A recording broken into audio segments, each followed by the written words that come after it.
buenos días. Quiero invitarle a que abra su Biblia en Mateo capítulo 12, versículo 34. Es cierto lo que decía Julio de cómo el Señor ha dado la gracia para que su palabra sea predicada. Y yo acabo de regresar de Paraguay y es lo mismo. La gente tiene hambre de la palabra de Dios. Pero ¿sabe qué me dicen? Dicen, oiga, dígale a los hermanos esos que se duermen, que no se duerman. Seguido me dicen.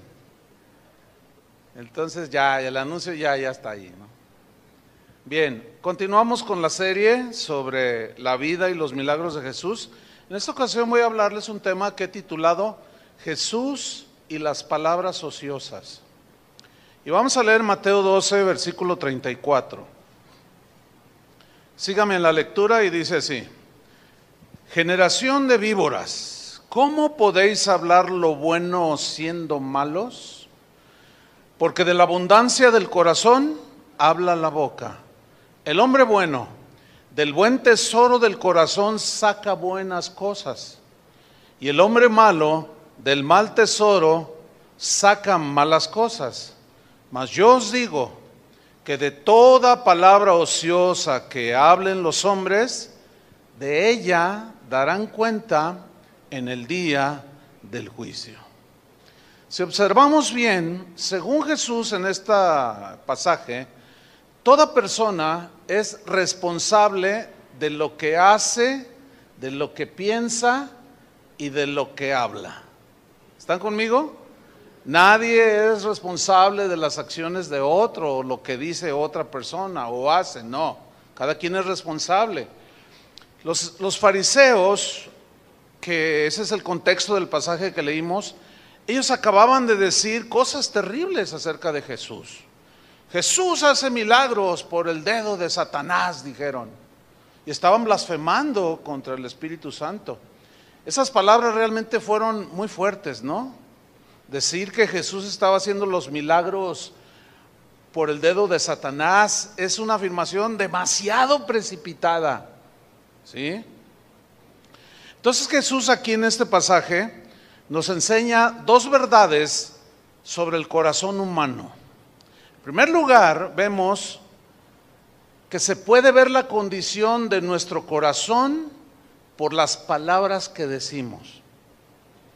En el versículo 35 que leímos, 12:35, dice: el hombre bueno, fíjense el contraste que hace el Señor. El hombre bueno del buen tesoro. ¿Qué es un tesoro? Es donde tú vas acumulando cosas que para ti son valiosas, ¿no? Pero aquí la idea es de guardar, almacenar, ¿sí?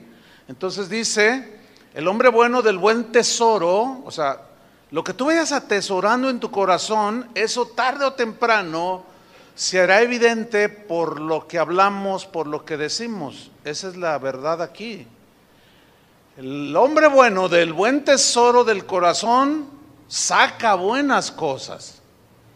Y el hombre malo del mal tesoro de su corazón saca malas cosas.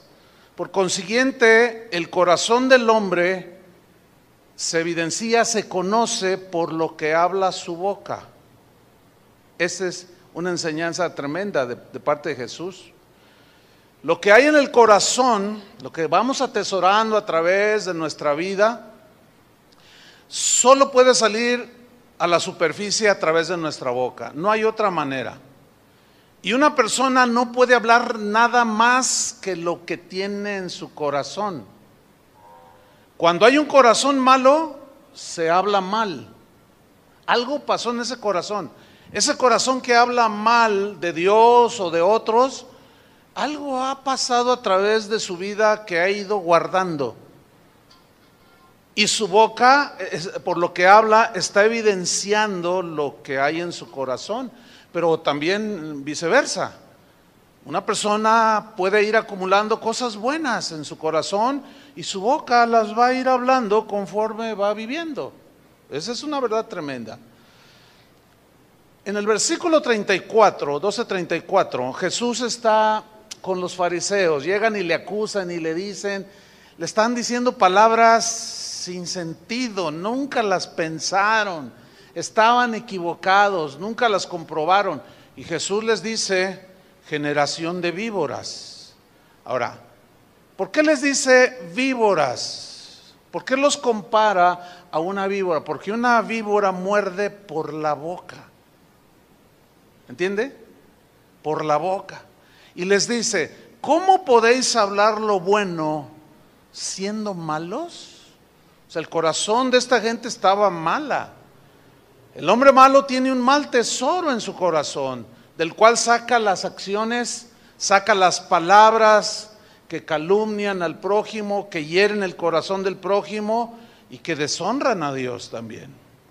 Una vez que se ha dejado escapar una palabra ofensiva, una palabra sucia, nada absolutamente la hará volver hacia atrás. Esas palabras salen en una trayectoria que van dañando todo lo que se encuentran a su paso. Y no hay nada más revelador que las palabras que decimos. Basta hablar un poco con una persona para darnos cuenta si tiene un corazón limpio o si tiene un corazón sucio. Basta hablar un poquito con las personas para darnos cuenta si tiene un corazón amargado o tiene un corazón bondadoso. Si es generoso o es avaricioso. Si es perdonador o es rencoroso, etcétera, etcétera. Entonces, estamos revelando constantemente, diariamente, lo que somos, lo que tenemos en el corazón por lo que decimos. Vaya verdad, ¿no? Esa es una verdad bien contundente. Porque de la abundancia del corazón, eso dijo Jesús. Ahora, literalmente, la idea de abundancia en el corazón habla de algo que se desborda, ¿sí? Algo que está vacío, que tú vas llenando y cuando ya está muy lleno se desborda. Pero eso que se desborda puede destruir, como puede destruir un río que de pronto sube el cauce y se desborda y provoca inundaciones y daños y mucho dolor y aflicción en las personas. O puede ser un río de bendición, como el río que sale del trono de Dios, un río que edifica, que sana. Y en este caso el corazón de los fariseos era un corazón malo. Ellos tenían mucha envidia, muchos celos, rechazaban a Jesús porque su doctrina era mejor que la de ellos. Era una doctrina que perfeccionaba la ley, era una doctrina que iba directamente al corazón de las personas. La doctrina que ellos habían generado a la par de la ley era una doctrina, o sea, los fariseos, era una doctrina que tenía que ver mucho con la apariencia externa. Pero Jesús siempre habló al corazón, ¿sí? Siempre estaba interesado en el corazón. Los rituales, las prácticas no cambian el corazón. No, Dios quiere venir al corazón para cambiarlo y es como va cambiando nuestra manera de ser. Como hace rato Adrián decía orando, Señor, haznos mejores. Haznos mejores. Mejores cristianos, mejores esposos, etcétera, etcétera. La segunda verdad que Jesús enseña en este pasaje es que toda persona tendrá que dar cuenta de sus palabras ociosas, de todo lo que decimos. ¿Escuchó bien eso? Sígame con mucha atención. Es muy importante este mensaje, como todos los de la palabra de Dios. O sea, todo lo que nosotros decimos vamos a dar cuenta. Esto lo dijo, mas yo os digo que de toda palabra ociosa que hablen los hombres, de ella darán cuenta en el día del juicio. ¿Cuántas veces hemos ido con alguien o alguien ha venido con nosotros y nos han dicho o hemos dicho cosas como estas? Lo que yo te voy a decir es muy confidencial, pero pues tú eres mi amigo. Fíjate que otra, dicen, este no es asunto mío, a mí no me concierne la verdad, pero yo te voy a dar mi opinión. se dice que fulano, he escuchado acerca de esto y se rumora que te cuento esto y luego tú sacas tus propias conclusiones. ¿Te has enterado lo que hizo fulanita de tal? Y cosas como esas. ¿Cuántos de nosotros no hemos ido y en palabras ociosas hemos violentado este principio? ¿O cuántos han venido hacia nosotros? Sin duda que todos hemos caído en ese pecado. No creo que haya uno solo que no haya violentado este pecado. Todos lo hemos violentado. Pero aquí hay una pregunta que surge. ¿Qué significa de toda palabra ociosa? Aquí lo que hay que estudiar es palabra ociosa, para darnos cuenta a qué se refirió Jesús. Bien, el término griego que se utiliza para traducir ociosa, o palabras ociosa, habla de palabras vanas, habla de palabras superficiales, frívolas, inútiles, infructuosas. La idea es que una palabra ociosa por su inutilidad es mejor que no se hubiera dicho. ¿Por qué? Porque aquí es donde caemos frecuentemente en lo que la Biblia menciona como calumnia, difamación, chisme, y todo eso agrede la reputación de una persona. ¿Sí? Ahora, la Biblia habla de estos temas. Son temas importantes porque yo a través de los años pocas veces escuché mensajes que traten estos temas, que van directamente al corazón de la gente, porque pues no son temas que incomodan, vamos, ¿sí?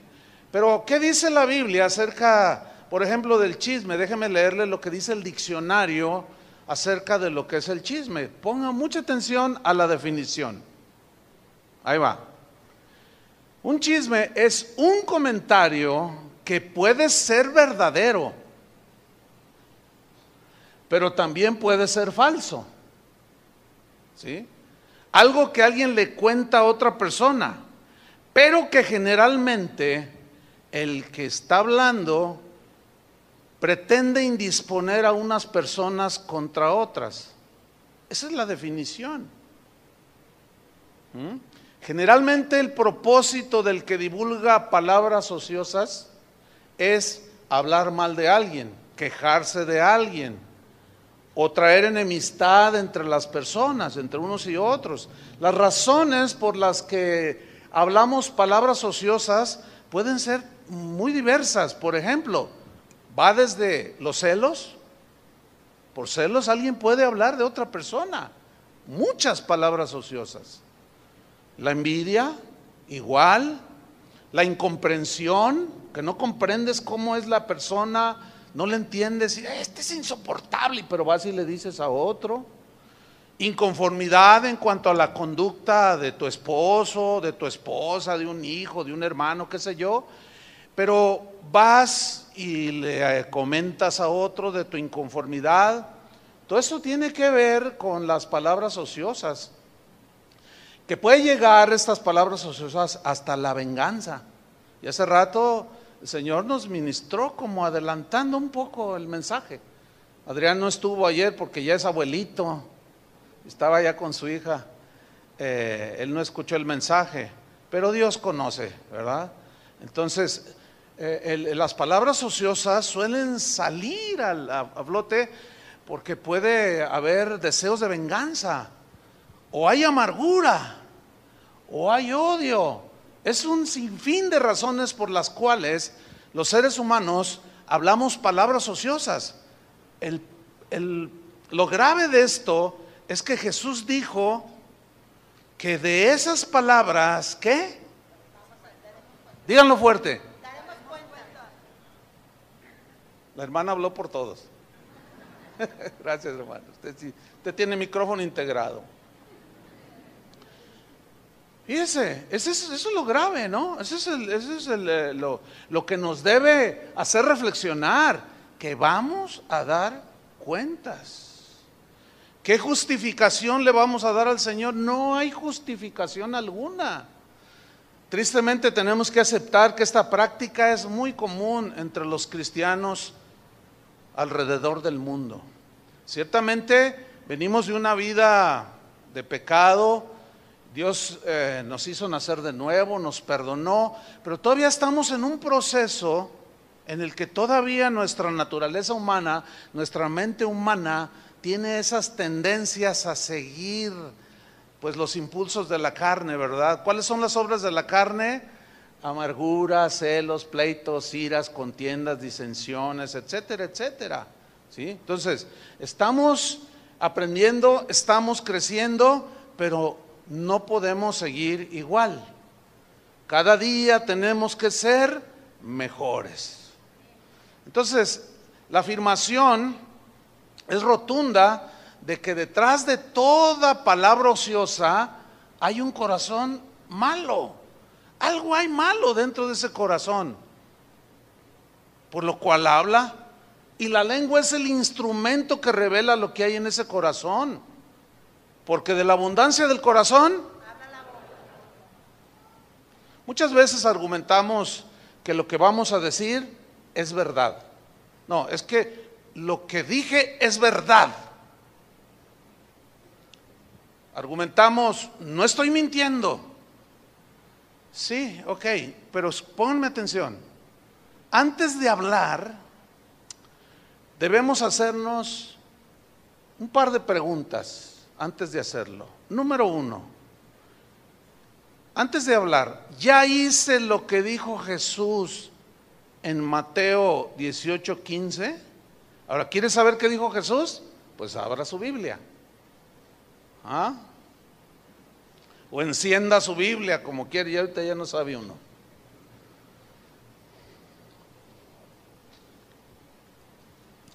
Entonces, antes de ir a hablar, aunque sea la verdad, peor si es una mentira, antes de ir a hablar con otro, aunque sea verdad, repito, la pregunta es, ¿ya hice lo que dijo Jesús en Mateo 18:15? ¿Qué dijo? Ahí va. Por tanto, si tu hermano, aquí hermano es sinónimo de prójimo o otras personas, ¿sí? Si tu hermano peca contra ti, o sea, te dijo algo, hirió tu corazón, te despreció, te defraudó, te mintió, dijo un chisme de ti, tú te ofendiste, o sea, algo que alguien te agredió y pecó contra ti, entonces tú te sientes mal, ¿sí? Fíjate lo que dice, si tu hermano peca contra ti, ve y repréndele. Este verbo reprender aquí no es regañar, no es decir, no. Pero ese es el concepto, es un concepto equivocado el que se tiene de repréndele. Te reprendo. No. Si usted estudia a profundidad la palabra reprender, es una palabra que tiene que ver con hacer reflexionar a la persona para provocar que vuelva en sí y se reinicie la relación al pedir perdón. Es como la parábola del hijo pródigo, cuando Jesús está narrando y que este muchacho hizo todo lo que quiso, pero cuando ya se vio en una condición y Dios empezó a tratar en su corazón, dice, volviendo en sí, dijo, he pecado. Voy a ir a la casa de mi padre y le voy a decir, Padre, he pecado contra ti y contra el cielo y contra ti. Hazme como uno de tus servidores. Ese es el sentido de reprender, tratar de hacer volver en sí a la persona. Oye, mira, lo que dijiste me ofendió. No, pero no le dije con intención, pero me siento ofendido. Que tú no aguantas nada, pero es que me siento ofendido. O sea, tienes que usar argumentos. Porque según Gálatas 6:1, la reprensión tiene que ser con mansedumbre, considerándote a ti mismo, no sea que tú también hagas lo mismo, dice, seas tentado. Entonces, ese es el sentido de ve y repréndele, pero luego añade, estando tú y él, ¿cómo? Solos. Aquí es donde está la sabiduría de Dios de la que les hablaba hace 15 días. Pongan atención. Ok, yo voy a ir a comentarle algo a alguien o le quiero comentar algo a alguien, pero antes de hacerlo, tengo que hacerme por lo menos esta primera pregunta. ¿Ya hice lo que Jesús dijo que hiciéramos? Desgraciadamente, la mayoría de los casos no se observa este principio. Entonces, te ofendió tu esposo y vas con tu mamá. Y desgraciadamente las mamás se dejan llevar por el sentimiento y luego pues, por eso tienen mala fama de suegras. Porque reaccionan mal y le creen a la hija todo lo que le dice, pero como está herida, le aumentó, como suele suceder. Y en su enojo, la hija le está explicando y la mamá entiende otra cosa. Es bien complicado este asunto, ¿eh? Por eso es que Jesús dijo, ve tú y él solos. ¿Tienes algo contra alguien? No, y todavía se agrava la situación cuando tu inconformidad, tu ofensa, tu amargura que estás teniendo ahí por lo que te hicieron o qué sé yo, se agrava cuando de una manera valerosa y valiente te sientas enfrente de tu computadora, abres tu Facebook y publicas. Y 70 seguidores tuyos te dicen me gusta. Y ya se hizo todo un lío. ¿Sí están entendiendo lo que estoy hablando, no? Se hace todo un lío. A veces por cosas tan intrascendentes como hay una reunión, hay mucha gente, tú llegas, está una bolsa allí. ¿De quién es esta bolsa? Estoy guardando el asiento a alguien. Pues no sabía que no se vale usar el asiento, entonces con permiso, no se vale guardar el asiento, apartarlo para nadie. Entonces se sienta, entonces la otra dice, oiga, no sea abusiva. No soy abusiva, hermana. Es que no sabe que no se puede apartar asientos. Entonces, esta señora, en lugar de esperar al final a hablar, a ver, aclarar, no, va y le dice a un mujer.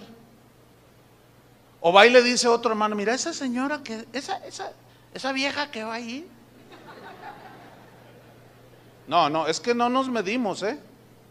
Y empiezan las palabras ociosas. Mira, esa señora es una abusiva. A mí se me hace que ni nacida de nuevo es. Y luego la otra, ay, pues ¿qué te hizo? Pues llegó así, hasta me empujó. Y ya le empiezan a inventar. Y me empujó y me dijo, oye, ¿esto qué? Y me tiró la bolsa así, me la aventó. Y yo, hey, hermana, que no, aquí yo me voy a sentar. ¿De veras? Sí. Fíjense cómo se mezcla lo cierto con lo mentiroso y con lo exagerado. Ahora, el problema se agrava cuando aquella persona a la que fue y le dijo, se lo cree. Ahí se agrava el problema, ¿sí? ¿Qué debemos hacer antes de decir algo? Hacernos la primera pregunta. ¿Ya hice lo que Jesús dijo en Mateo 18:15? Por tanto, si tu hermano peca contra ti, ve y repréndele estando tú y él solos. Si te oyere, dice, has ganado a tu hermano. O sea, has pues resuelto las diferencias, se han perdonado, vuelven a la comunión, vuelven a la amistad, eso significa. Ahora, versículo 16, hasta la segunda parte o segundo paso, mas si no te oyere, toma aún contigo a uno o dos, para que en boca de 2 o 3 testigos conste ¿qué? Todo lo que se dice. Para que no haya de que no dijo, de que sí dijo. Pero este es el segundo paso y generalmente nos brincamos el primero. Si ignoramos este mandato de Jesús, hermanos, vamos a estar errando constantemente. Vamos a estar cometiendo constantemente errores que luego vamos a lamentar. Yo sé de casos de hasta divorcio, ¿sí? De odio de hijos a padres o viceversa, por algo que alguien les contó, por algo, un chisme, una calumnia y se la creyeron y nunca fueron directamente con la persona para preguntar si era cierto lo que supuestamente había dicho. Y nos metemos en muchos problemas. ¿Cuántas veces? Ahí está un gerente de una empresa o el dueño, y viene otro queriendo el puesto de otro, y viene y le habla mal, y el gerente se la cree, o el dueño se la cree. Nunca le llama, a ver, de primera persona, ¿sí? Nunca le dice, oye, ven para acá, estás despedido, ahí está lo que dice, no te quiero ver más. Oye, ¿por qué? No te hagas hipócrita. Es que no sé, ¿me puede explicar? Tú ya sabes, sácate de mi vista. Y el otro por acá está. Algo le motivó a hablar de esa persona. Se sintió ofendido, se sintió agredido, celos, envidias. Ay, hermanos, es bien complejo el problema, ¿sí o no? Pero no es imposible. Lo menos que nos podamos equivocar en esto, hermanos, nos va a traer una vida de más tranquilidad. ¿De verdad? Ahora, otra pregunta que debemos hacernos es la siguiente. ¿Es necesario decir lo que quiero decirle a aquel? ¿Realmente es necesario? ¿Es necesario decirle, aquella señora me quitó mi asiento, y andar regando por todos lados? ¿Es necesario? ¿Ah? Y también otra pregunta. A ver, ¿cuál es el propósito o cuál es mi propósito? Analizarse. A ver, trato de ser honesto contigo, Señor. ¿Cuál es mi propósito al ir y querer hablar con la otra persona? O mejor dicho, querer decirle a otra persona de otra persona. En primer lugar, el Señor te va a decir, primer paso, primer pregunta, ¿ya hiciste lo que dijo Jesús? Eso te va a decir el Padre. O Jesús mismo te va a decir, ¿ya hiciste lo que te dije? Pero si queremos ser honestos con nosotros mismos, ¿cuál es mi intención de decirle a otro acerca de otro? ¿Cuál es mi intención? ¿Cuál es mi propósito por el que voy a hablar de otros? Entonces, es vital para todos los cristianos que busquemos en la palabra de Dios lo que dice sobre el tema. ¿Por qué? Porque la palabra de Dios, que va directo al corazón, ella misma dice de sí misma que la palabra de Dios es ¿qué? Viva y eficaz, y que es más penetrante que toda espada de dos filos, que penetra hasta partir el alma, divide el alma del corazón y discierne, llega hasta los tuétanos, dice, y discierne los pensamientos y las intenciones ¿de qué? Del corazón. He ahí la importancia de siempre mirarnos a la luz de la palabra de Dios. O como ya ministraron hace un rato durante la alabanza, que decía nuestro hermano que estaba dirigiendo la alabanza, tenemos que venimos ante ti, Señor, que tu palabra sea la que nos ilumine. Y luego cantamos, una sola palabra tuya bastará para sanar mi alma, o sea, sanar el corazón. Entonces es importante para los cristianos, dije los cristianos. ¿Cuántos son cristianos? Es importante para nosotros ver lo que dice la palabra de Dios. Esto nos va a ayudar a llevar una vida más armoniosa en el hogar, hermanos. Porque a veces los niños ponen a los padres en contra. Son bien astutos los niños, ¿sí? Y en el trabajo, en la escuela, con los compañeros de la universidad, con los hermanos en la iglesia. O sea, es un problema que abarca todas las áreas de la vida humana. Entonces la palabra de Dios, debo decirles, es muy clara al respecto. Jesús lo dice contundentemente: de toda palabra ociosa que hablen los hombres darán cuenta en el día del juicio. ¿Por qué lo dijiste? ¿Cómo lo hiciste? ¿Violentaste la palabra? Y sí o sí, nadie puede aparecer inocente. Somos culpables de nuestras acciones. Déjenme leerle algunos versículos que lo voy a leer en algunas versiones diferentes. No tiene que buscarlo, nada más escúchelo o anótelos. Por ejemplo, en la palabra de Dios para todos se lee Levíticos 19:16. Dice: no anden contando chismes entre la gente, ni hagan nada contra el bienestar de los demás, dice el Señor. En otra versión, en lenguaje actual, el Salmo 15 se lee así: dime, Dios mío, ¿quién puede vivir en tu santuario? ¿Quién podrá vivir en tu monte santo? Solo quien hace lo bueno y practica la justicia. Solo quien piensa en la verdad y habla la verdad. Solo quien no habla mal de nadie, ni busca el mal de nadie, ni pretende ofender a nadie. Ese salmo está bien, así como bien confrontador, ¿no? Porque alguien puede decir, bueno, entonces, ¿qué hacemos aquí? Bueno, es que el punto es que reconozcamos, ¿entiende? Porque si confesamos nuestros pecados, ¿qué? Él es fiel y justo para perdonarnos y limpiarnos. En la versión en lenguaje actual, en Proverbios 11:12 dice: el que es imprudente critica a su amigo. El que piensa lo que dice sabe cuándo guardar silencio. La gente chismosa todo lo cuenta, pero la gente que es confiable sabe callar. O sea, piensa antes de hablar, conecta su cerebro con su lengua. Bueno, eso no dice allí, ¿no? Yo estoy parafraseando. En la versión Reina Valera del Proverbios 16:28 dice así: el hombre perverso provoca pleitos. ¿Pero de qué manera? Por medio del chisme, dice, porque el chismoso separa a los mejores amigos.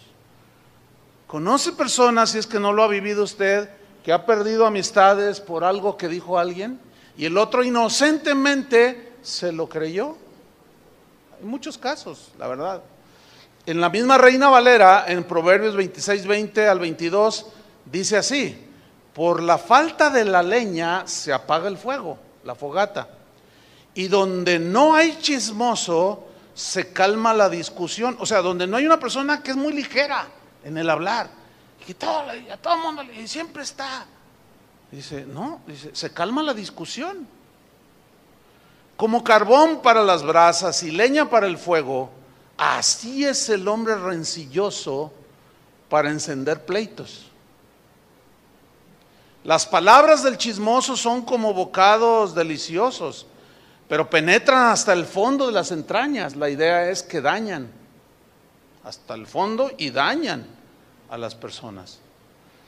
Pablo, hablando de algunas mujeres que andaban desordenadamente allí en Éfeso, le escribió a Pablo en su primera carta a Timoteo, capítulo 5, versículo 13, en la versión Reina Valera, dice de estas mujeres: y también aprenden a ser ociosas, vanas, inútiles, y como consecuencia, miren lo que dice, andando de casa en casa, y no solamente ociosas, sino también chismosas y entremetidas, hablando lo que no debieran.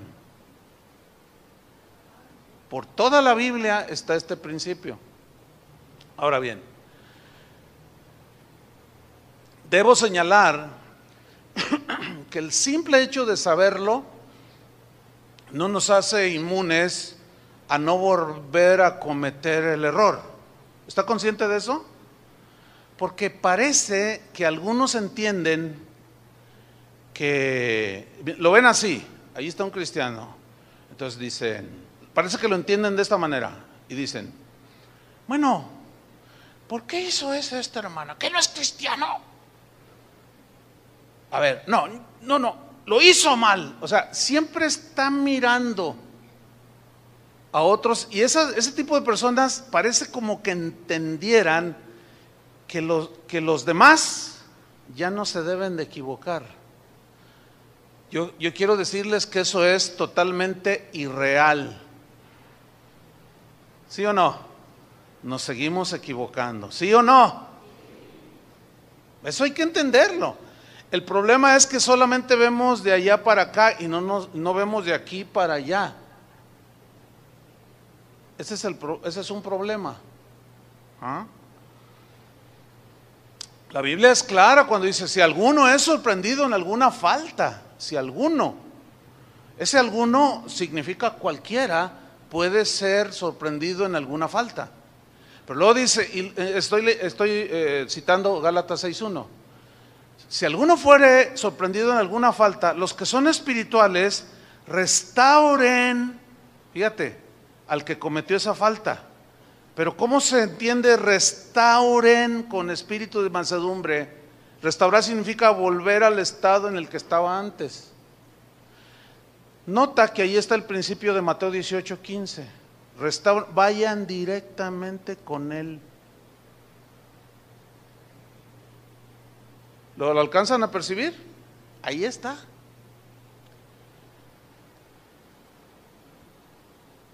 Dios nos deja pues ver en su misma palabra cuánto Él aborrece las palabras ociosas. Esto debe de provocar temor en nosotros para medirnos. Ese es el propósito, ¿sí? Pensar antes de hablar. Él dice cuánto aborrece las palabras ociosas por el daño que causan en las relaciones entre los seres humanos, las consecuencias que trae a todas las personas que están envueltas en los dimes y diretes y en las palabras ociosas. Aquí sí abra su Biblia en Proverbios capítulo 6, versículo 16, para que vea que lo que le estoy diciendo ahí está. Y es una escritura muy fuerte, que hace parecer como si Dios fuera un ser implacable, pero no, le voy a explicar. Proverbios 6:16 dice así, ¿ya lo encontró? Ok. 6 cosas aborrece Jehová. A ver, ¿qué Dios no es amor? Sí, Él es amor.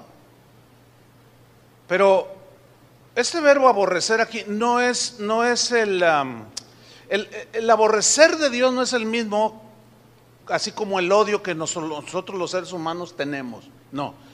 Porque su santidad le impide aborrecer y odiar como nosotros odiamos y aborrecemos. O sea, Él es perfecto en sus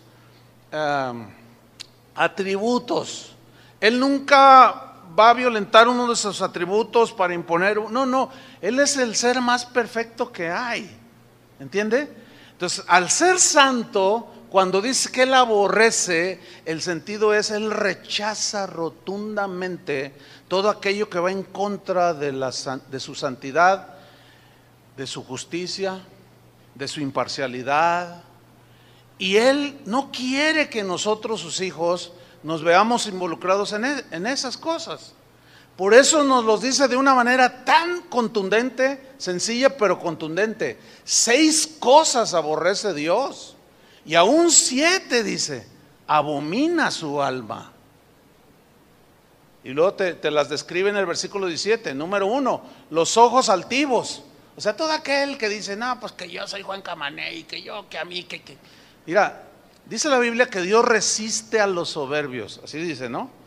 La palabra resistir, que Dios resiste, es como cuando un niño se porta mal y luego quiere venir, ay papá, ¿sabes qué? Hazte un lado, vete para allá, luego hablamos, así como, quítate, no, ahorita no, vete para allá. O sea, así, Dios resiste, luego hablamos, luego trato, no, pero es que padre, es que yo, hazte un lado, luego hablamos, esa es la idea. Dios resiste a los soberbios. Entonces dice, Dios aborrece, abomina los ojos altivos. Número 2, ¿la lengua qué? Ah, caray. Pues allí ya nos estamos metiendo en muchos problemas. ¿A dónde se van los mentirosos? Dice la Biblia, ¿a dónde se van? Bueno, no. A lo mejor si yo hubiera escrito eso le cambio, le borro y le pongo otra cosa. No, eso Dios lo dice. La lengua mentirosa. Número 3, las manos derramadoras de sangre inocente. Porque ¿cuántas veces decimos una exageración o hasta una mentira, hiriendo el corazón del hijo inocente, el esposo inocente? Puede ser culpable también, pero a fin de cuentas se está derramando sangre al no hacer las cosas como el Señor las ha marcado. Número 4, el corazón que maquina pensamientos inicuos, que está pensando, como ministraba Adrián, tal vez hay algunos aquí que están pensando cómo vengarse. Eso Dios lo aborrece. Por eso decía, Señor, haznos mejores, no os venguéis por vosotros mismos, dice la Biblia. Dejad que la ira de Dios sea el enojo de Dios, la justicia de Dios. Mía es la venganza, yo pagaré, dice el Señor. Todos esos mandamientos tienen el propósito de salvar nuestro corazón, sanar nuestro corazón. Número 5, los pies presurosos para correr al mal. Hay gente que no duerme pensando qué va a poner en el Facebook para denigrar a aquel, y hasta sueñan, se levantan y dicen, no, al rato después de desayunar voy a escribir, ya supe de ese, que no sé qué. Y van y publican un montón de cosas, palabras ociosas. Número 6, el testigo falso que habla mentiras. Y mira el 7, y el que siembra discordia entre hermanos. Y hay múltiples maneras de sembrar discordia entre los hermanos. Discordia es una palabra que bajo el tema de la música se entiende de esta manera. Todos están tocando en un tono de sol, por ejemplo, y todos tienen que ir en la misma escala, ¿sí? Pero aquellos que entienden algo de música, o mucho o poco, pero que tienen cierto conocimiento, se dan perfectamente cuenta cuando hay una desafinada. ¿Sí o no? Los que saben. Hay otros que, pues a mí suena re bonito, y a veces uno está en re y el otro está en do, y eso suena discordante, pero no todos lo captan, porque no tienen el oído educado, vamos a decirle, o no tienen el suficiente conocimiento para darse cuenta. Pero el que sabe se da cuenta cuando el bajo se equivoca, cuando la guitarra da un guitarrazo en otro tono, o el mismo del piano le mete en sus acordes, mete un tono que no va, se equivocó, como se da esa es la discordancia, o sea, se pierde la armonía. Esa es la idea aquí de el que siembra discordia entre los hermanos. Y ese es uno de los problemas que más se presentan en todas las iglesias, y en toda la sociedad, que se siembra la discordia. Pero yo nada más quiero mencionar, para seguir adelante con la enseñanza, de que Dios abomina, aborrece al que siembra discordia. Es fuerte, pero pues ahí está. Bueno, pues esta práctica nada noble ocasiona un terrible perjuicio para la persona de la que se está hablando, y el daño puede llegar a ser prácticamente irreparable. Por ejemplo, mira, si alguien te roba tu celular y lo descubres, bueno, te lo puede reintegrar, ¿no es cierto? Y ya está saldada la cuenta, ya relativamente hay cosas en la vida que se pueden restituir, se pueden solucionar, pero cuando alguien dice palabras ociosas sobre otras personas, es prácticamente imposible restaurar todo el daño causado. ¿Por qué? ¿Cómo restaurar el testimonio y la honra de una persona, la reputación de una persona, por las palabras ociosas que yo le dije a otros? Los otros se la creyeron y luego le dijeron a otros. ¿Cómo restaurar? Miren, les voy a poner un ejemplo. Un pastor que es un pastor que yo consulto, leo mucho sobre la vida de la iglesia, porque es un pastor con mucha experiencia, tiene como 50 años de pastor. Entonces, pues, no se la sabe de todas, pero es un hombre muy conocedor de la problemática que se da en las iglesias. Y este pastor, en uno de sus escritos, escribió un caso que se lo voy a leer. Dice, sucedió en su iglesia. Dice, un hombre empezó a divulgar palabras ociosas de otro hermano de aquí mismo, de nuestra congregación. Pasado algún tiempo, este comunicativo hermano, así dice, se dio cuenta de su error, se dio cuenta que transgredió Mateo 18:15, se dio cuenta que había causado daño, que había sembrado discordia, y volvió en sí, reflexionó y se arrepintió, dice aquí, y pidió perdón al hermano ofendido. El hermano ofendido le dijo que lo perdonaba, pero le pidió que hiciera algo. Como este hombre había ido a su casa, estaba allí en su casa, y el hombre ofendido corrió a un cuarto y trajo una almohada y la rompió, con una navaja la rasgó y empezó a sacudir la almohada, y las plumas empezaron a esparcirse y el viento empezó a llevarse las plumas. Luego le dijo al hermano, estimado hermano, por favor, ¿podría usted recoger todas las plumas? El hombre le respondió, eso es imposible, hermano, porque muchas plumas ya se las ha llevado el viento, ¿cómo recogerlas? Entonces el hermano ofendido le contestó, hermano, yo te perdono de todo corazón, entiendo este asunto, te perdono como Cristo me perdonó a mí, pero desgraciadamente el daño ya está hecho. Ya está hecho. Tus comentarios han sido llevados por el viento y ya es imposible recogerlos. Ayer en la mañana, después de que terminé el mensaje, revisé mis correos y el primero que revisé decía, oiga pastor, ¿es verdad que usted escribió esto? Y me dice un escrito que circula hace como 10 años en internet, algo que alguien hizo y de una manera malévola o equivocada, no sé cómo, me lo atribuyó a mí, y yo me di cuenta hace 10 años de eso.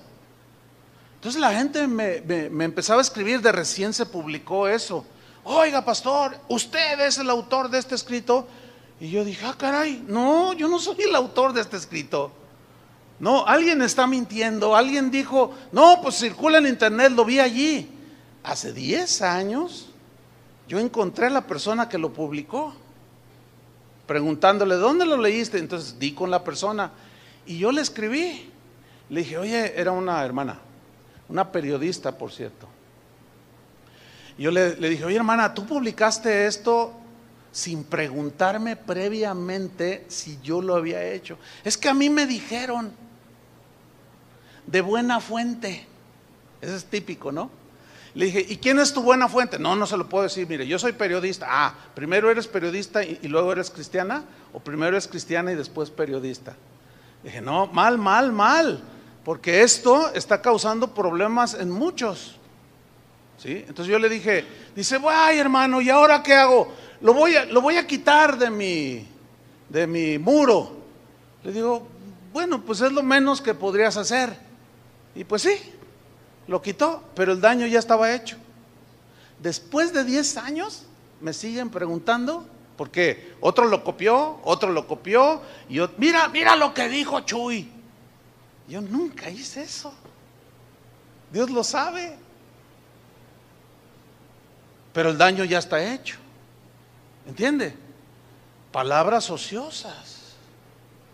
Entonces, yo entiendo la humana debilidad, entiendo que todos estamos aprendiendo y que seguimos cometiendo errores, pero yo creo que la palabra de Dios pues nos trata de enseñar.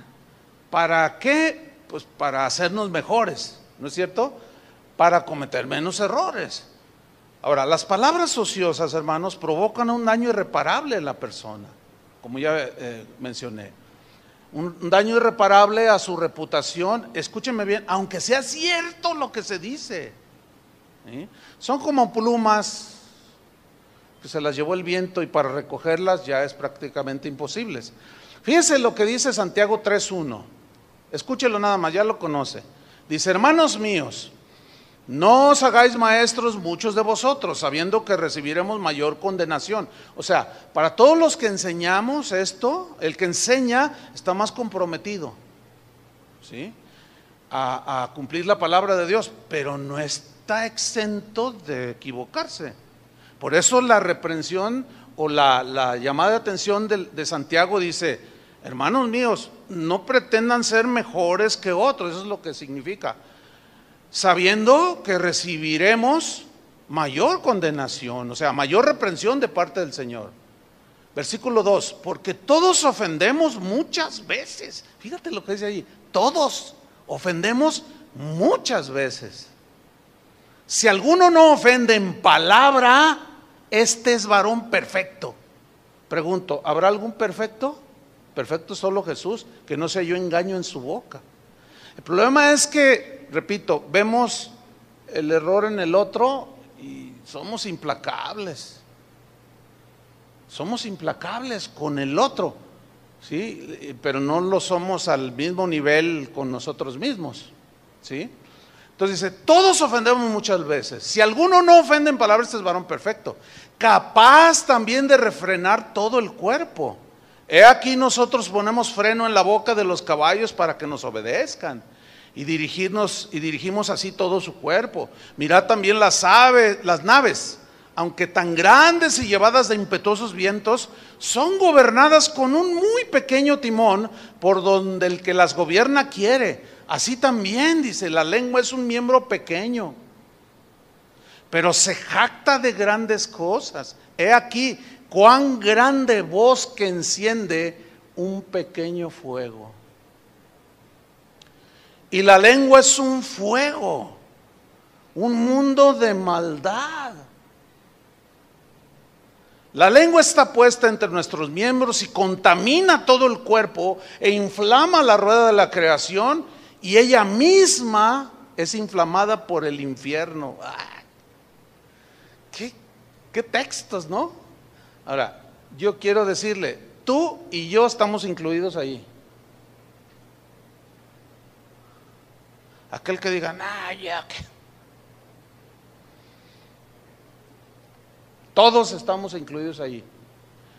Pero también todos estamos incluidos en que todos vamos a dar cuenta de lo que decimos. Todos estamos incluidos en que Dios quiere darnos un corazón bueno. Todos estamos incluidos en que Dios quiere que saquemos lo que hemos ido atesorando, que me ofendió hace 15 años. Uy, ¿todavía te acuerdas? Es que no puedo olvidarlo. Es impresionante la manera en que vamos acumulando. Y es impresionante después la manera en que hablamos y hablamos y hablamos y hablamos. Algunos consejos que nos pueden ayudar para evitar esto, porque también dice ahí que así como los caballos les ponemos freno, Pablo habla de: yo golpeo mi cuerpo. El significado no es que se pegaba, no, así, no, significa yo lo someto. ¿Sí? Entonces, el asunto es que en el Nuevo Testamento la gracia de Dios nos puede ayudar a cometer menos errores.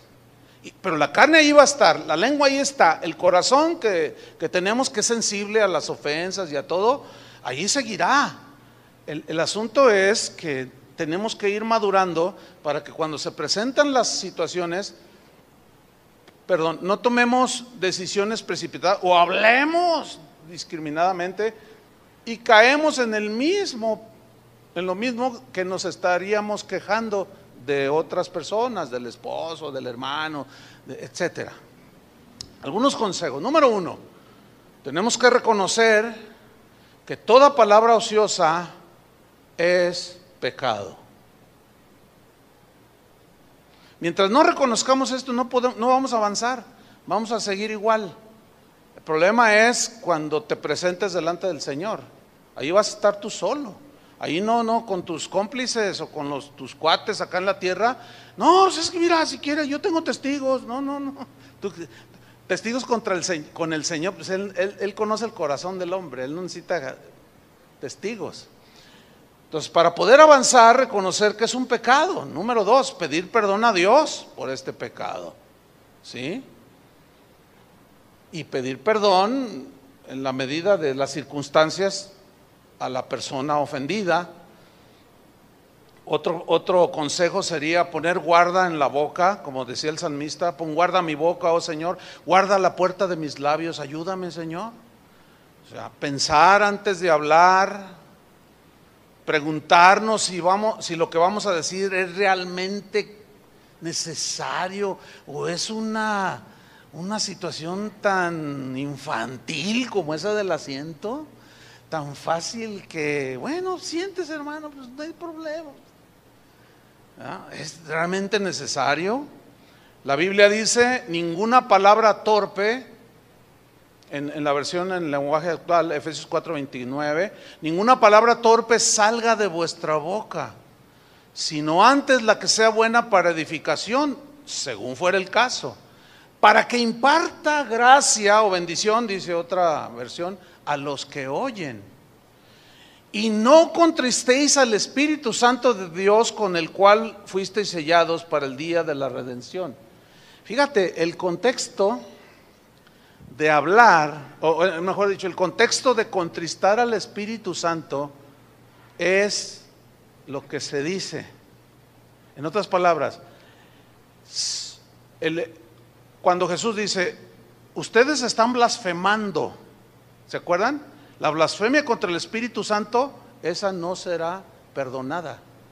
Está hablando de lo grave que es de lo que decimos. ¿Me explico?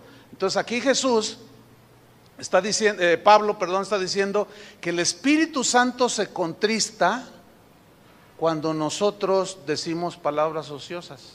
Ese es el contexto. Ninguna palabra torpe u ociosa salga de la boca. Entonces, cuando alguien venga a ti con palabras ociosas, pues corta de raíz. Ese es un principio, cortar de raíz. Y dice, oye, ¿ya hablaste con tu esposo? No, pero es que usted ya lo conoce. No, pero este es un asunto que surgió. No, ¿ya hablaste con él? No, pero no, él es un insensato como Nabal. No, o sea, no recibirle. No, hasta que hables con tu esposo. Necesitas hablar con tu esposo. Y ahí ya cortas, ¿sí? Ahora, le damos la vuelta a la tortilla. ¿Qué hacer cuando habla? Porque toqué el punto de cuando nosotros hablamos, ¿sí? Pero ¿qué hacer cuando alguien habla palabras ociosas de ti? O de nosotros, ¿qué hacer?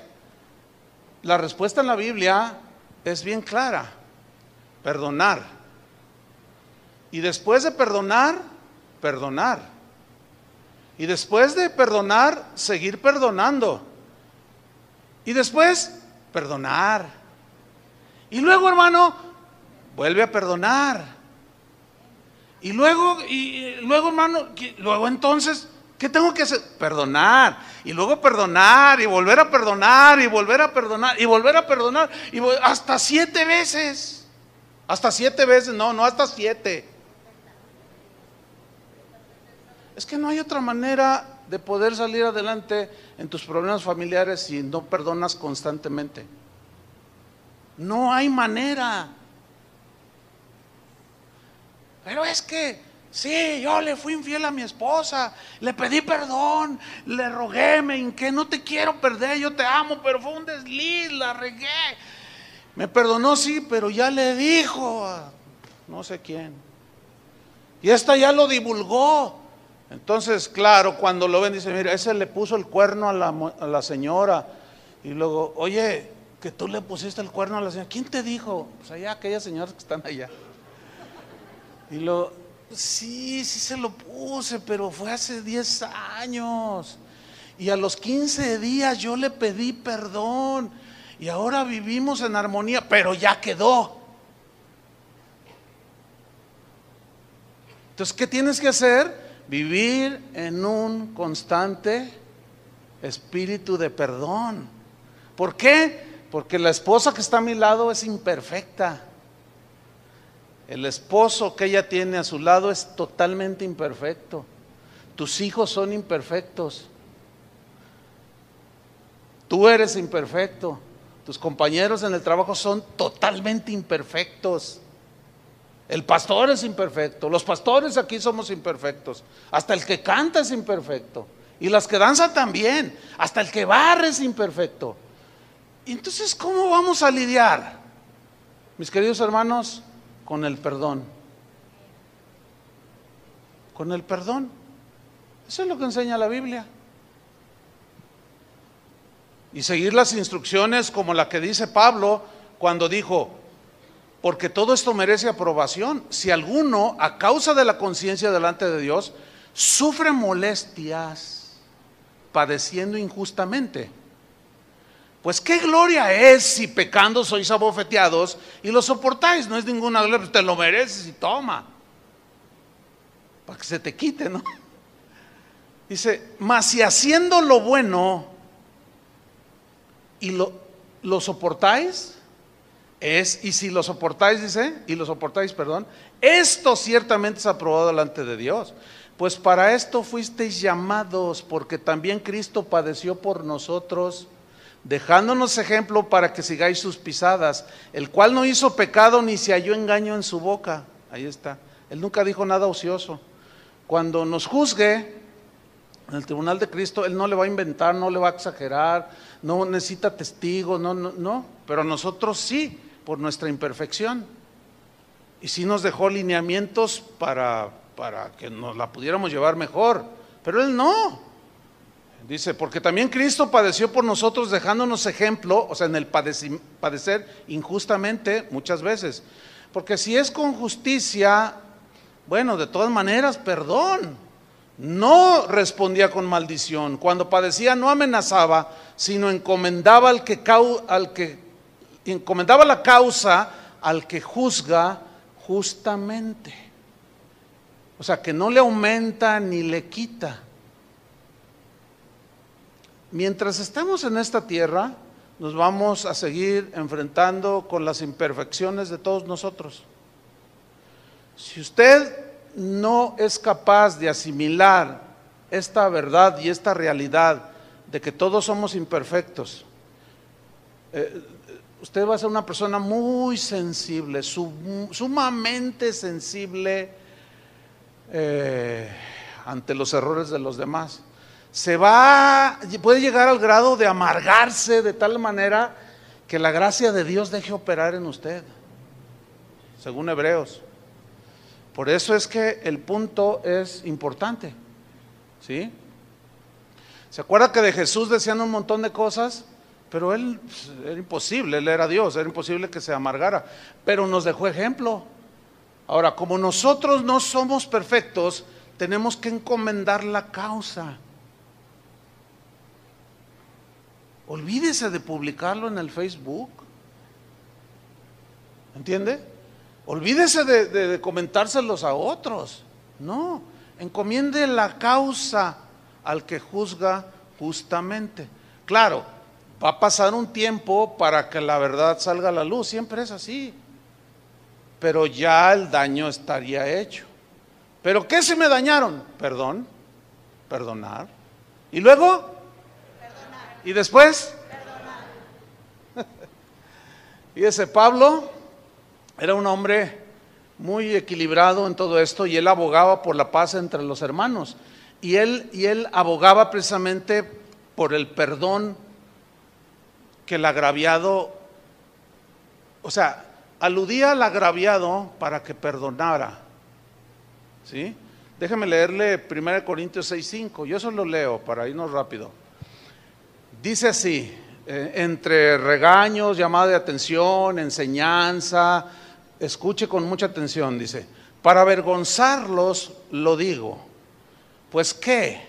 ¿No hay entre vosotros algún hombre sabio? Uno solo, dice una versión.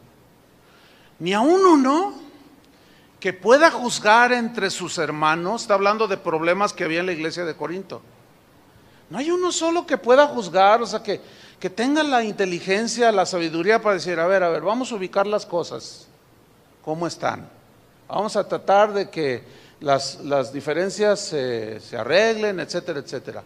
No hay uno, dice, que pueda juzgar entre sus hermanos, sino que el hermano, este era el problema en Corinto, sino que el hermano con el hermano pleitea en juicio, o sea, iban a los tribunales. Y esto ante los incrédulos. Mire, a los griegos les encantaba pelearse y demandarse. Más o menos como en Estados Unidos, de todos se demandan allá. De todos meten demanda. Y a los tribunales, te veo en la corte, pues allá nos vemos. De todo. Entra uno a un supermercado y se resbala, voy a demandar a Walmart. Y está el gerente, bueno, nos vemos en la corte. Todo lo llevan a la corte. Y Pablo dice, no, pero nosotros somos cristianos, nosotros somos hijos de Dios. Si nosotros como hijos de Dios vamos a la corte, estamos avergonzando el evangelio, estamos vituperando el nombre del Señor. Y los impíos, los no cristianos, nos ven así, ya los cristianos se agarran del chongo bien feo. Ay, mira, no, a ver, no, pues será mi hermano, pero métalo a la cárcel, es más, pena de muerte. Dice, y esto de los incrédulos, dice el versículo 7, así que, por cierto, es ya una falta en vosotros que tengáis pleitos entre vosotros mismos. Y luego les pregunta, ¿por qué no sufrís más bien el agravio? ¿Qué está diciendo? No sé si lo captan, si no se los voy a explicar. Dice, ok, nos agraviamos unos a otros por nuestra imperfección humana. Cometemos errores, hablamos, decimos, ofendemos, porque según Santiago, todos ofendemos con nuestra boca. Entonces, Pablo está aludiendo, dice, ok, te agraviaron. ¿No puedes sufrir el agravio y perdonar? O sea, él les está tratando de volver en sí, hacerlos volver en sí, para que dejen de pleitear entre ellos en los tribunales. Dice, pero luego alude a los líderes, a los pastores. Dice, ¿qué no hay ni siquiera un sabio? Uno solo que pueda poner orden allí. Con uno que haya, y si hay dos o tres, pues qué mejor. Pero no se permite. A veces la gente nos pregunta, pastor, fíjese que de la congregación donde yo vine, un hermano que conocí me fraudió y lo voy a meter en una demanda. O a veces te preguntan, ¿qué hago? Y a veces quieren que uno les diga, mételo a la cárcel. Jamás les vamos a decir eso. Pues la Biblia nos prohíbe que entre hermanos andemos peleando en los tribunales. Una vez aquí unos hermanos eran cristianos, una familia de aquí, algunos miembros de la familia cristianos y los otros no, y murió el papá y empezó a haber pleitos por la herencia, ¿sí? Entonces, no, pues que a los tribunales y que quién sabe qué. Entonces, un miembro de esta familia vino y me preguntó, oiga pastor, dice, tenemos este problema y es que una de mis hermanas y otro de mis hermanos se quieren quedar con todo, pero somos 11, dice, y dejó una buena cantidad de propiedades. Eso es significativo lo que dejó mi papá. Dice, está bien estipulado, dice, pero una de mis hermanas, dice, tiene amigos abogados, dice, y están ahí haciendo que lo hicieron firmar, o sea, puras argucias, ¿no? Entonces, dice, el pleito está bien feo. Entonces yo le dije, ¿tú estarías dispuesta a ceder tu parte? Miren, no lo pensó dos veces.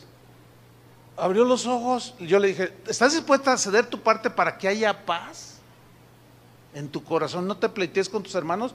No lo pensó mucho, se le iluminó el rostro y dijo, sí, yo renuncio a lo mío con tal de tener paz con mis hermanos. Y en eso dice, espérame pastor, estábamos por ahí en medio, y le habló a 3 de sus familiares que aquí estaban, vengan. Y le dice, miren, el pastor me acaba de decir esto, ¿ustedes qué? Y todos dijeron, todos, renunciamos. Preferimos la armonía en el hogar. ¿Ven? Ahora, imagínense que no, pues échenle un buen abogado. No se dejen, métales pleito. Dice, ¿por qué no sufrís más bien el agravio? ¿No son capaces de perdonar de la manera que Cristo los perdonó? Porque eso le dijo a los colosenses. De la manera que Cristo os perdonó, así hacedlo vosotros con los demás. Pero luego les dice, ¿Por qué no sufrís más bien el agravio? ¿Por qué no sufrís más bien el ser defraudados? Y luego dice en el versículo 8, pero ustedes son, o algunos son, los que cometen el agravio. Pero ya aludió primero a los defraudados, a los que se sentían ofendidos y empezaban a hablar y a decir y a dispersar por toda la congregación. Entonces ya se estaba volviendo algo que Pablo tuvo que intervenir ahí. Dijo, el perdón, no son capaces de, perdónense, no sean discordantes y sigan adelante. Finalmente, hermanos, termino con un dicho de Jesús que está registrado en Mateo capítulo 5, versículo 38, donde la doctrina de Jesús pues es muy clara y Él nos enseña cómo debemos de reaccionar o comportarnos frente al agravio recibido. Mateo 5:38 dice así: ¿oísteis que fue dicho ojo por ojo y diente por diente? Pero yo os digo, dice, no resistáis al que es malo. ¿Están leyendo conmigo? Ahora, ¿qué significa resistir? La palabra griega significa no devolver ofensa por ofensa, calumnia por calumnia. O sea, no contestarle, no tomar revancha. Eso significa no resistáis al que es malo. Y aquí malo es el que obró equivocadamente o con maldad. Dice, no lo resistas. Esa es la enseñanza de Jesús. No lo resistáis, dice. Antes a cualquiera que te hiera en la mejilla derecha, vuélvele también la otra. Significa, eso ya es digamos, el extremo. Jesús nos está llevando a un aparente extremo, así de que, bueno, oye, pues es que miren, ¿de qué otra manera se puede concebir? No se concibe, mejor dicho, a un Jesús o a un Cristo que lo amenazaron, lo golpearon, le escupieron y Él se pusiera al tú por tú. ¿Se lo pueden imaginar? Yo, claro que no. Ahora dice la Biblia que Él fue tentado en todo, según nuestra semejanza. Como humano es probable que estaba expuesto, bueno, no probable, estaba expuesto a todo lo que un ser humano está expuesto. Pero Él, por su naturaleza, era imposible que pecara, que devolviera mal por mal, porque era Dios. Pero en su humanidad, Él fue tentado, dice la Biblia. ¿Te imaginas? Nos vemos el día del juicio y allí vas a ver quién soy yo. Imagínate a Jesús amenazando así. No, dice, no, cualquiera que te dé en una mejilla, vuélvele también la otra. Y al que quiera ponerte a pleito, quitarte la túnica, déjale también la capa. Bueno, yo me acuerdo, con esto termino, cuando recién convertido, yo les he comentado, en un lapso de una semana, yo leí entre 5 a 6 veces el Nuevo Testamento, me lo devoraba, así lo leía, traía uno de esos de bolsillo. Entonces iba en el camión, iba leyendo y me lo devoraba, ¿no? Mucha hambre del Señor cuando me convertí. Entonces yo me acuerdo haber leído muchas cosas del Nuevo Testamento que, esto que, no, yo leía eso y decía, no, ¿cómo? No, ¿cómo? Pero acuérdense, 3, 4 días de convertido, pues, es difícil, ¿no? Entender. Tienes que ser discipulado e ir entendiendo. Entonces yo leía muchas cosas, unas las entendía, otras de plano no. Yo decía, no, ¿y cómo? No, pues es que si alguien viene y pues yo también le doy. Pues ¿cómo pues? Entonces, llegando a una de las cartas de Juan, decía que nosotros le amamos porque Él nos amó primero. Y si alguno dice que ama a su hermano y ama a Dios y aborrece a su hermano, no lo conoce, es un mentiroso. Y los que le amamos guardamos sus mandamientos. Y luego dice Juan, y sus mandamientos no son gravosos. Y yo cuando leí eso dije, ¿y quién es este? ¿Quién es este? Juan, Evangelio, primera carta de Juan. Juan, ¿cuál Juan? El apóstol. Dije, híjole, pues ¿en qué mundo vivía este cuate? Así dije yo. ¿Cómo que no son gravosos? Hombre, pues son difíciles. Ahora, han pasado ya los años y ya no digo lo que en aquel tiempo dije o entendí. Mi entendimiento estaba muy limitado. Bueno, sí, sigue siendo difícil, pero yo ya no puedo decir lo mismo que dije hace 40 años que me convertí, ¿me entiende? No, pues, bueno, es que es obvio, ya pasaron los años, conoces al Señor, conoces la palabra, te enfrentas a muchas situaciones y dices, bueno, yo amo al Señor. ¿Usted ama al Señor? Pues entonces, bueno, pues voy a perdonar otra vez, y si después, pues otra vez, y si después pasa otra, pues otra vez y otra vez, pero también reconocer nuestros errores. Este es el Evangelio, hermanos, en su sentido más esencial, o sea, más básico, más fundamental. O sea, cristianismo elemental, esto. Es un principio, pues ahí está en la Biblia, pero que sí nos va a ayudar, hermanos. Así es que, bueno, ayer cuando terminó, se me acercó un hombre, dice, pastor, yo quiero hablar con usted. Dice, mire, yo tengo 5 años viniendo aquí a Casa de Oración, nunca lo había saludado así de mano, dice. No sé si me reconozca. ¿Me reconoce? La verdad no, yo pensé que eras nuevo. Dice, pero yo tengo 5 años aquí viviendo. Fíjese que hace un tiempo, en este año, dice, hace un par de meses, usted compartió un mensaje y yo tengo familiares que van a otra iglesia. Entonces estábamos ahí compartiendo y yo dije algo que usted dijo que no me gustó y tenía que ver con ponle la mejilla al que te llene. Entonces él, pero o sea, 5 años, bueno, ya son 5 años, pero todavía se ve que los está procesando, ¿no? Entonces no me gustó. Entonces yo le comenté a mis hermanos que van a otra iglesia, no, pues el pastor hoy nos enseñó esto, pero ustedes qué piensan. No, pues dale, fíjate. Dice, no, pues mi pastor enseñó esto.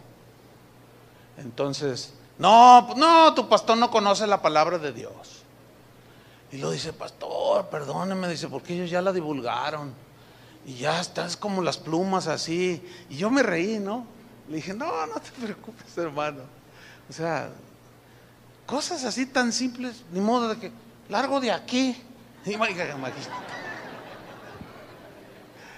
Vamos a orar, hermano, vamos a pedirle al Señor que nos dé gracia para cometer todos menos errores. Oramos, pónganse de pie, por favor. Padre, te damos muchas gracias en el nombre de Jesús por tu palabra, Señor, que nos alimenta, nos enseña a ser mejores. Gracias, Padre, porque tu palabra nos alimenta, también nos instruye, también nos reprende, nos corrige, nos hace volver en sí. Pero gracias sobre todo que eres un Dios paciente y perdonador y te apiadas de nuestras debilidades, Señor. Reconocemos todos los aquí presentes que todos hemos violentado estos tus principios, Señor, pero la verdad queremos ser mejores, Señor. Queremos cometer cada vez menos errores para que la aflicción sin razón no venga a nosotros, porque esto se añade al trato que tú tienes, que a veces nos provoca aflicción y a veces sufrimos inútilmente.